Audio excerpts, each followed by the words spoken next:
Thursday dating app delete account, how to permanently delete and clear profile data.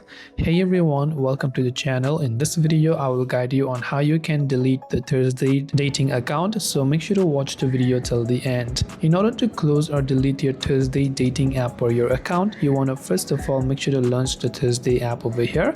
From the bottom, come to this tickets tab or this tickets icon.